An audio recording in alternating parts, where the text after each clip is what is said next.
दोस्तों नमस्कार भाई। सर्दी का मौसम चल रहा है और सर्दी के मौसम में अगर आपने दाना मिश्रण देने का तरीका नहीं बदला तो भाई बकरियों को बहुत बड़ा नुकसान हो सकता है। अब वो तरीका क्या बदलना है मैं पूरी बातें आप लोगों को बताता हूं। देखिए, जब भी हम बकरियों के लिए संतुलित आहार बनाते हैं उस संतुलित आहार में खली भी होती है, चोकर भी होता है गेहूं का, तो चूरियां भी होती है, तो अनाज भी होता है, ये सब चीजें होती है। तो उस समय हम दाना मिश्रण को किस तरीके से मैनेज करें, किस तरीके से खिलाएं, ये बहुत ज्यादा इंपॉर्टेंट है तरीका।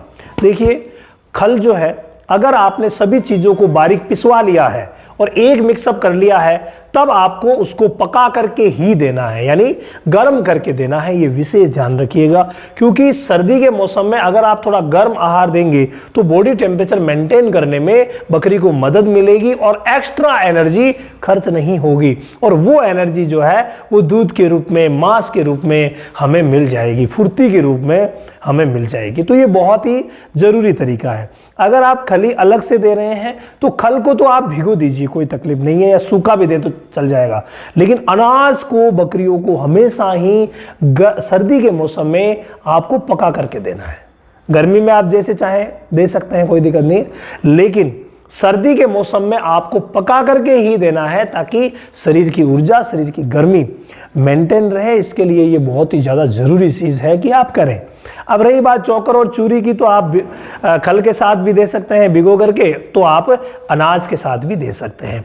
अब जब वो गर्म हो रहे होते हैं, दलिया जब गर्म हो रहा होता है, उसी समय आप उसमें गुड़ की मात्रा जरूर मिलाइए। गुड़ बहुत ज़्यादा ज़रूरी है। बकरियों को अगर आप सर्दियों में गुड़ देते हैं तो बहुत अच्छा रहता है। तो जब पक रहा होता है ना, उसी समय आपको गुड़ उसमें मिला देना है, ये बहुत ज़्यादा ज़रूरी है। तो अनाज पक रहा है, उसी समय आपने गुड़ मिला दिया। फिर जब वो गर्म रहता है, गर्मा गर्म जब रहता है कि आपने नीचे तो उतार दिया लेकिन गर्म है, उसी सूरत में जो भिगोई हुई खल थी, चोकर चूरी, वो आप उसी में डाल दीजिए ताकि वो हल्की गर्म रह जाए। और हल्की गर्म जब रहती है उसी समय, ज़्यादा गर्म नहीं रहनी चाहिए, हल्की गर्म जब रहती है उसी समय आप बकरियों को सर्व कर दीजिए। आप मीठा सोडा मिलाना चाहते हैं तो वो वहीं उसी समय मिला दीजिए जिस समय उसको सर्व कर रहे हैं, जिस समय खाने को दे रहे हैं। आप मिनरल मिक्सचर मिलाना चाहते हैं तो उसी समय मिला दीजिए जिस समय आप खाने को दे रहे हैं। तो ये बहुत ज़्यादा ज़रूरी तरीका है जिसको आपको इस्तेमाल करना ही पड़ेगा।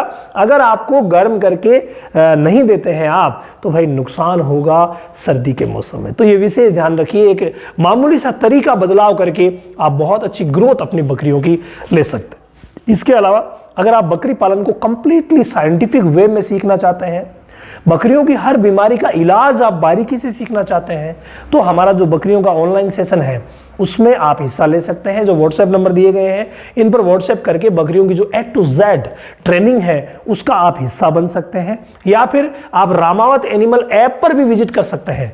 रामावत एनिमल ऐप पर जो गॉट क्लासेस का सेशन है उसमें आपको A to Z ट्रेनिंग भी मिल जाएगी और भी बहुत सारी क्लासेस मिल जाएगी। जहां आपकी कमजोरी है उसको आप दूर कर सकते हैं।